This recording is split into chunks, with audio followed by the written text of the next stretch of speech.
Give me some money, I give you some pussy. Give me some money.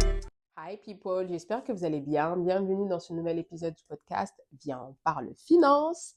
Aujourd'hui, alors, je vais commencer, on va dire, une mini-série sur la gestion financière en tant que femme seule. Une femme qui vit seule parce que je trouve que c'est un sujet qui est quand même ma- pas très bien développé, surtout dans notre société. J'ai plutôt, on va dire, tendance à entendre à chaque fois que quand une femme s'intéresse aux finances et qui est pas dans son cadre du travail, bien évidemment, on va tout de suite la cataloguer de femme vénale ou bien femme matérialiste ou autre, en sachant qu'aujourd'hui, comme le temps a évolué, il y a de plus en plus de femmes qui vivent seules, qui ne dépendent pas d'un homme. Et c'est très important, je trouve, que justement, elles aient ce recul-là pour pouvoir mieux gérer leur vie et sans pour autant se retrouver dans une dépendance financière d'une tierce personne ou autre, ou être juste submergé par ses émotions et tout. Or que si tu as déjà une base solide sur ta gestion financière, le jour où tu vas avoir quelqu'un dans ta vie, tu ne seras pas déstabilisé et tu ne pourras pas être déstabilisable en fait, tu vois, parce que tu sais, sur ce point-là, tu seras bien dans tes baskets. Et je trouve que ça, c'est quand même un point qui est quand même important parce que justement, soit on dépend de notre conjoint ou bien on va dépendre de nos parents et tout. Or que si justement tu gères toi-même tes propres finances, ça peut être juste tip top en fait. Surtout pour ton futur, ça peut être tip top. Et donc avant de pouvoir, on va dire rentrer dans le vif du sujet, je voulais quand même partager un point qui est quand même important pour moi. Aujourd'hui, le jour où on va dire le podcast va sortir, ce sera le 1er avril et ça va être c'est un nouveau mois. Et je suis tellement contente et fière de moi en fait d'avoir maintenu cette cadence, d'avoir posté un épisode chaque semaine, d'avoir respecté mon engagement envers toi. Donc je suis tellement contente. Je voulais partager cette bonne nouvelle, cette joie avec toi en fait parce que comme je t'ai dit, toi, c'est pas évident. Tu sais, quand tu es une femme seule, justement, tu dois gérer plusieurs aspects dans ta vie et tout. Et après, quand il y a un projet aussi qui te tient à cœur, comme ce podcast, c'est vraiment, c'est mon nouveau bébé, on va dire. Et le fait est de quand même le laisser, de l'alimenter, de le maintenir et tout, je suis juste contente. Et donc, je voulais juste partager cette bonne nouvelle, cette joie avec toi. Donc, voilà. Donc, sans plus attendre, on va rentrer dans le vif du sujet. Donc, déjà, je vais, on va dire, je vais parler de plusieurs points avec toi et tout. Mais pour être justement dans cette autonomie financière et de liberté, le plus important, c'est vraiment de savoir pourquoi est-ce que tu vas faire un budget. Tu vois, si tu ne sais pas pourquoi est-ce que tu vas faire le budget, malheureusement, tu vas pas tenir à long terme. Tu vois, et ça, c'est pas ce qu'on veut, justement. On veut que tu aies cette intelligence financière pour pouvoir bien pallier, on va dire, ta vie d'adulte. Tu vois, donc ça, c'est très, très important. Donc, en fait, justement, quand tu es une femme seule, c'est vraiment important aussi de savoir pourquoi est-ce que tu fais et quels sont tes revenus en fait. Parce qu'en fait, l'avantage de savoir pourquoi est-ce que tu fais ton budget, ça va déjà te motiver à long terme et aussi ça va faire en sorte que tu pourras pallier aux imprévus. Parce que on est bien d'accord, on sait que la vie n'est pas un long fleuve calme et tout. C'est plutôt, c'est beaucoup de péripéties, beaucoup de hauts et bas. Et donc justement, si tu as un budget qui est net, clair et précis, ça pourra t'aider. Après, bien évidemment, on ne te demande pas que ce soit clair comme l'eau de roche non plus, mais au moins d'avoir une idée plus globale que tu pourras peaufiner avec le temps, en fait, tu vois.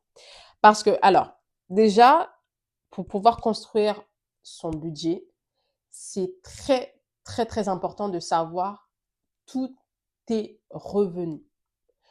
Tout, quand je dis tout, c'est par exemple, ça part de ton salaire, ça vient de l'aide sociale ou l'aide de l'État. Comme ça peut être aussi les revenus de tes business à côté ou autre. Mais quand on te dit chaque centime rentre dans ton compte en banque, il faut que tu saches quels sont ces montants en fait. Alors, pour ça, il faudrait que tu puisses voir, alors, parce que justement, on a plutôt tendance en général de juste calculer, de juste se contenter de savoir c'est quoi notre salaire, mais de pas savoir aussi c'est quoi nos dépenses. Et ça, c'est vraiment un point noir qu'il faut comme gommer de son esprit, parce que grâce à ça, tu vas savoir en fait comment est-ce que tu vas gérer tes finances. Alors, je vais donner plutôt mon avis à moi. À un moment donné, moi, j'avais comme mon salaire et aussi j'avais reçu une aide de l'État. Donc, comme je vis au Canada, c'est aide solidarité là, pour ceux qui avaient des revenus faibles, parce que bien évidemment, j'avais une petite période où je travaillais à temps partiel, donc j'avais pas un salaire plein et tout. Et donc, du coup, bah, quand je recevais justement ce surplus, avant que je trouve mon emploi, donc en gros, toi, ça chevauche 2 ans en fait. Donc, malgré que j'étais à temps partiel, je faisais en sorte justement de pallier, enfin, de faire mon budget seulement avec mon salaire du temps partiel. Oui, c'est vrai, quand tu vis à Montréal, vivre avec un temps partiel, c'est pas énorme, mais tout est relatif, encore une fois. Mais pourquoi en fait, je te dis de vraiment faire la part des choses de qu'est-ce que tu veux à long terme, c'est quand tu vas avoir un temps plein et que tu as quand même cette aide de l'État qui rentre parce qu'ils ont calculé par rapport à tes revenus de l'année d'avant, qu'est-ce que tu fais? Est-ce que tu inclus quand même ce montant de l'aide dans ton salaire ou bien tu le comptes pas ou comment est-ce que tu t'organises? Alors moi, perso, ce que j'ai fait, c'est que je me suis dit, je vais juste vivre avec mon salaire. Tout ce qui vient après, c'est-à-dire que ce soit l'aide de l'État ou bien un cadeau d'anniversaire ou bien peu importe, ou bien l'argent de mes business ou autre, je les comptabilise pas live parce que pour moi, c'est des extras. Mais, et encore là, c'est parce que avec le temps, j'ai pu comme gérer mes finances, j'ai on va dire, un regard sur ce dont j'ai réellement besoin. Mais si tu es une personne malheureusement qui n'a pas ce privilège justement de pouvoir mieux vivre seulement avec ton salaire, mais tu es obligé de vivre avec ton side hustle parce que tout va dépendre du montant aussi, mais fais-le, c'est pas grave, c'est pas un problème en fait, tu vois, mais c'est juste, tu dois être consciente que ce side hustle, donc cet extra dans tes revenus, il est aussi important que ton salaire. Donc, tu dois faire ton budget en conséquence. Et alors, pourquoi moi, au début, je me suis quand même brutalisée pour dire non, il faut absolument que je vive seulement avec mon salaire et non pas avec le side hustle? Parce que justement, je me dis, il faut aussi peut-être que je déconstruise des choses dans ma tête, c'est-à-dire, il faut vraiment que j'arrête d'accumuler énormément de choses chez moi. Si j'en ai pas besoin, ben, j'en achète pas. Ou bien si j'en ai besoin, ça veut dire qu'il faut que je me sépare de certaines choses. Tu vois, il y a ce côté, comme je te dis, j'avais dit dans un de mes podcasts que je suis plutôt dans une démarche minimaliste. Et minimaliste, je sais, pour certaines personnes, ça peut être en mode crevarde, mais c'est pas du tout ça. C'est juste être dans une liberté mentale, ne pas être dans un environnement de surcharge. Ah, moi, je veux que tout soit limite épuré chez moi, tu vois. Mais quand j'achète des choses, ça va être des choses de qualité et qui vont durer dans le temps. Et bien évidemment, qualité ne veut pas forcément dire que ça va être très cher. Non, qualité, c'est vraiment des matières premières comme acheter du coton, la laine, la soie. Vraiment acheter des trucs de qualité.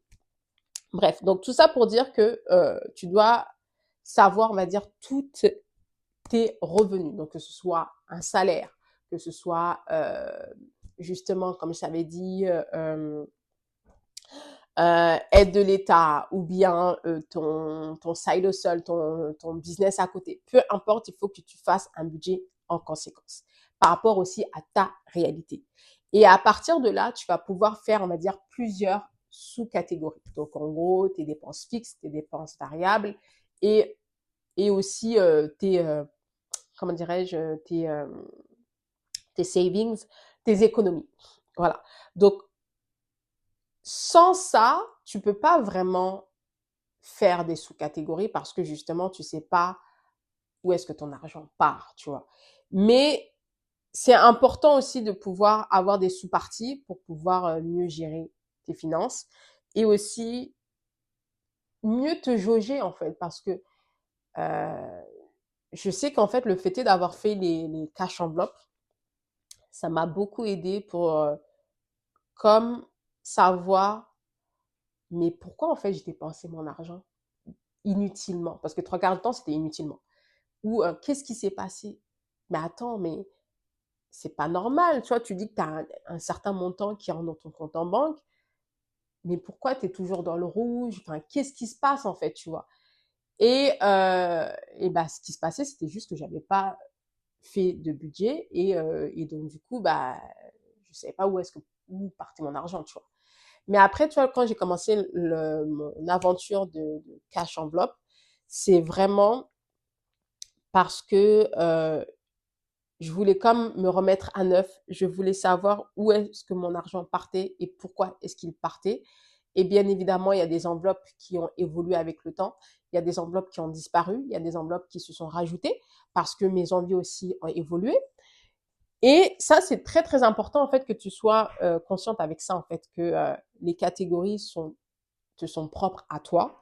C'est pas, ce sera pas les mêmes catégories qu'une autre personne parce que, tu sais, je t'avais déjà dit que j'avais vu énormément de vidéos YouTube sur justement les cash enveloppes et tout. Et il y avait des catégories qui n'étaient pas dans ma réalité, c'est-à-dire il y avait une enveloppe cigarette, je ne fume pas. Il y avait une enveloppe alcool, je ne bois pas.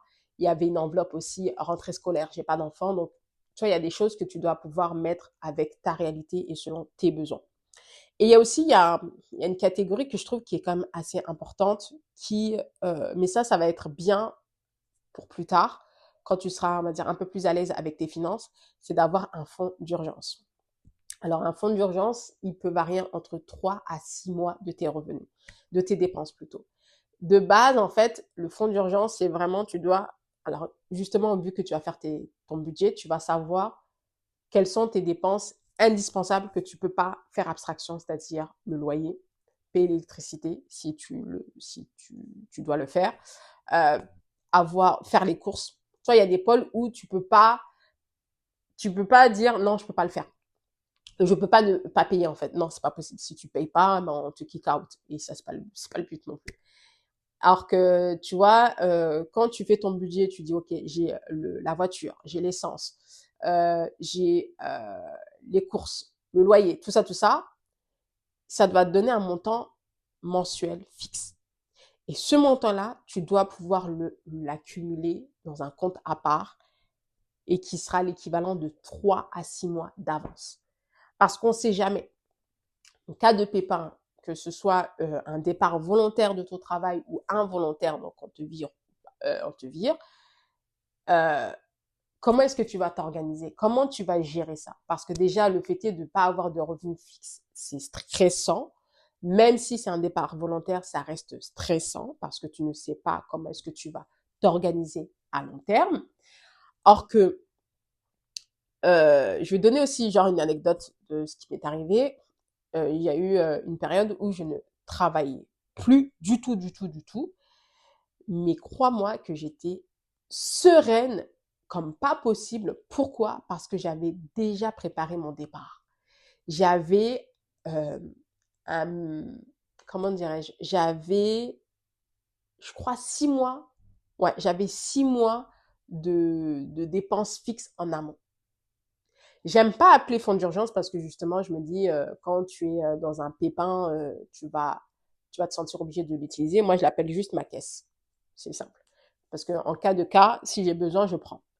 Et justement, cette période, quand même, ça m'a aidé à ne pas bosser du tout, du tout, du tout, du tout pendant 3 mois. Et j'étais tellement fière de moi parce que, mais je vivais ma best life. Franchement, ouais. Parce que j'ai voyagé, je me suis reposée, j'ai beaucoup dormi, je me suis beaucoup écoutée. J'étais sereine parce que je savais que dans tous les cas, mes dépenses fixes allaient être payées. Mon loyer allait être payé. Mes charges allaient être payées. Tu vois, j'étais tellement sereine et j'étais trop fière de moi parce que j'ai dit, waouh, Mimi, t'as pu faire ça en fait. Et c'est pas une tierce personne qui t'a aidé, tu l'as fait toute seule de ton propre chef j'étais trop fière de moi. Et, euh, et en fait, pourquoi est-ce que j'insiste vraiment sur le fait d'avoir un fonds d'urgence ou une caisse, si tu n'aimes pas le mot fonds d'urgence comme moi, c'est très important parce que justement, quand tu vas chercher un emploi, tu seras pas dans cette précipitation. Tu seras pas dans cette agonie en disant ah il faut absolument que je trouve quelque chose parce que sinon je suis foutu ou autre. Bah figure-toi que justement le fait d'avoir ce fonds d'urgence, ça m'a permis de me dire écoute c'est quoi, je vais pas de temps complet, je vais un temps partiel.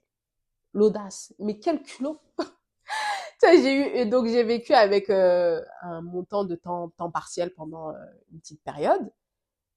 Et après, à la fin, je me suis dit, bah, écoute, là, je suis, tu sais, ça m'a comme aidé à peaufiner mes recherches d'emploi, non dans l'urgence et non par, par nécessité, par besoin. Non, là, c'était juste parce que je voulais, j'aspirais à autre chose, j'avais d'autres projets et on est bien d'accord que si tu as des projets, ça demande de l'argent aussi. Donc là, je me suis dit, bah, écoute, là, mon temps off où je voulais pas me prendre la tête est passé. J'en ai bien profité. Donc là, il serait temps que je trouve un temps complet.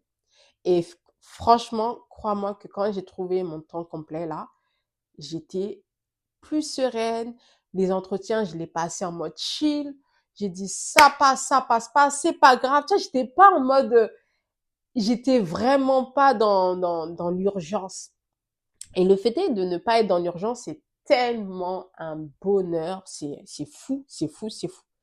Donc, à partir de là, donc, tu fais un fonds d'urgence, ça c'est quand même, je trouve, important, mais ça, ce sera bon quand tu auras justement un peu plus, tu seras un peu plus à l'aise avec tes finances. Et après aussi, c'est pouvoir se fixer des objectifs, parce que si tu n'as pas d'objectif, à long terme, tu vas plus garder la cadence. Et justement, c'est un objectif, ça va te maintenir. Et dans cet objectif, il faut aussi mettre tes dettes. Le fait de partir en voyage, le fait aussi de financer un mariage ou autre, ou s'acheter une nouvelle voiture. Tu sais, le fait d'avoir des dettes, ça reste quand même une dépense fixe parce que, qu'on le veuille ou non, c'est un boulet d'avoir des dettes. Parce que c'est l'argent que tu as contracté avant, que tu dois aussi rembourser, mais c'est aussi l'argent que tu pouvais mettre ailleurs, tu pouvais l'injecter ailleurs, en fait, tu vois. Donc, dans ton budget, il faut que tu l'inclues aussi les dettes. Les dettes, tu dois l'inclure, tu vois. Et après, donc, à partir du moment où tu vas savoir qu'est-ce qui rentre dans ton compte en banque, catégoriser tes dépenses, faire un fonds d'urgence, franchement, c'est la dernière catégorie, et de savoir, on va dire plutôt tes objectifs, pourquoi est-ce que tu veux faire ton budget. Là, tu pourras commencer à faire le suivi de tes dépenses. Au début, je vais pas te mentir, ça va être très barbant parce que tu auras la sensation de comme te surveiller, de dire ah regarde, tu n'auras pas un regard très gentil envers toi-même, ce sera un regard un peu plus critique et tout. Mais crois-moi qu'à la longue, en fait, tu vas voir que ce sera une étape très très importante parce que justement, le fait est de vraiment suivre ses dépenses pas au centime près non plus, mais suivre ses dépenses à peu près dans chaque catégorie, tu dépenses combien et tout. Déjà, ça va te pousser à réajuster ton salaire, enfin, tes enveloppes, les montants que tu mets dans tes enveloppes. Et ça va aussi te motiver en disant, mais waouh, ah, je peux mettre tout cet argent de côté où je suis capable de pas dilapider mon salaire au complet. Et quand je dis dilapider, c'est quand c'est pour des dépenses vraiment plus émotionnelles, des dépenses qui pouvaient attendre en fait. Mais si tu as des obligations comme tu dois payer un prêt hypothécaire, rembourser une voiture ou autre, ça n'empêche que ça, c'est des dépenses fixes, mais ça aussi, tu peux aussi anticiper le coût en observant le fait est que peut-être tu payes trop cher ton loyer, peut-être tu payes trop cher aussi le financement de ta voiture. Toi, c'est des choses que tu pourras réajuster, on va dire, selon ta réalité. Et après, le fait est de faire ça, ça pourra aussi, bah, comme je t'ai dit, réajuster tes enveloppes, en fait. Bon, si tu es une personne comme moi, enveloppe physique, sinon tu peux faire des enveloppes virtuelles, mais ça pourra t'aider à réajuster le tout. Et aussi, euh, pour que tu restes dans cette cadence-là, il faut, je sais que ça va être un peu délicat ce que je veux dire, mais savoir dire non à une dépense que tu ne peux pas ou que tu ne veux pas. Je m'explique. Par exemple, il y a des amis à toi qui vont dire, vas-y, viens, on va dîner au resto, on va prendre un verre, ou bien on va voyager et tout. Si tes finances ne te permettent pas de partir, tu dis non. Oui, au début, ça va être un exercice très compliqué parce que tu vas dire, mais non, il faut que je garde la face, entre guillemets, il faut que je suis une personne qui a un pouvoir d'achat parce que je travaille, donc je ne suis pas censée être broke ou autre. Mais savoir dire non ne veut pas forcément dire que tu es broke. C'est juste savoir où sont tes priorités. Savoir où tu vas mettre ton argent, tout simplement. Par exemple, aujourd'hui, moi, oh, c'est sans gêne, là, s'il y a un endroit qui me plaît pas, j'y vais pas.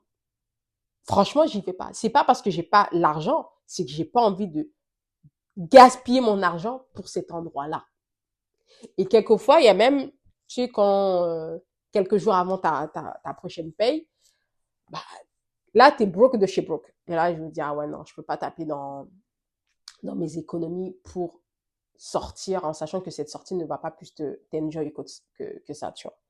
Donc, savoir dire non, je sais que ça va être un exercice très long, très compliqué, mais au moins, ça va t'aider. Et ça peut être sympa, en fait, à long terme. Donc, voilà. Donc, on va faire un petit récapitulatif, justement, de ce que j'ai pu dire dans cet épisode. Numéro un, c'est vraiment de savoir pourquoi tu veux faire un budget. Euh, Comme ça, au moins, tu vas jauger tes dépenses et tout. Numéro 2, pour pouvoir construire justement un budget solide, c'est savoir quels sont tes revenus. Donc, chaque centime qui rentre dans ton compte en banque, en quoi est-ce que ça consiste et comment est-ce que tu vas euh, les, euh, bah, les catégoriser, si tu les gardes ou pas, si tu le prends en mode side hustle ou pas, si tu l'inclus dans tous tes budgets ou pas. Et aussi, donc ça, c'est le numéro, enfin, ça, c'est quand même savoir comment est-ce que tu vas gérer tes affaires. Après, il y a aussi catégoriser ses dépenses, faire un fonds d'urgence, mais ça, comme je te l'ai dit, ça, c'est vraiment quand tu seras un peu plus à l'aise avec ton budget que tu feras ton fonds d'urgence. Fixer des objectifs, savoir suivre ses dépenses, et aussi en suivant tes dépenses, ça pourra t'aider à réajuster tes enveloppes en conséquence et le fameux savoir dire non qui est quand même important, je trouve. En tout cas, j'espère que cet épisode t'aura vraiment plu parce que ça va être, comme je t'ai dit, le début d'une petite série sur la dépense, sur la gestion financière pour les femmes qui vivent seules. Et on est bien d'accord que justement, c'est la discipline qui pourra faire en sorte que tu pourras t'en sortir et être à l'aise avec tes propres finances. Parce que on est bien d'accord qu'on n'y arrive pas du premier coup. Non, c'est vraiment la discipline, la discipline. En tout cas, j'espère que cet épisode t'aura plu. N'hésite pas à me dire en commentaire si toi aussi t'es passé par là où tu veux justement commencer à être beaucoup plus à l'aise avec tes finances. Ça me ferait vraiment plaisir de pouvoir te lire. Et n'hésite pas à partager ou sinon à quelqu'un de ton entourage qui tu l'encourages justement à être beaucoup plus autonome dans ses finances. Donc voilà, en tout cas, j'espère que ça t'aura plu. Merci infiniment de m'avoir écouté et on se dit à très vite pour un nouvel épisode. Bye bye.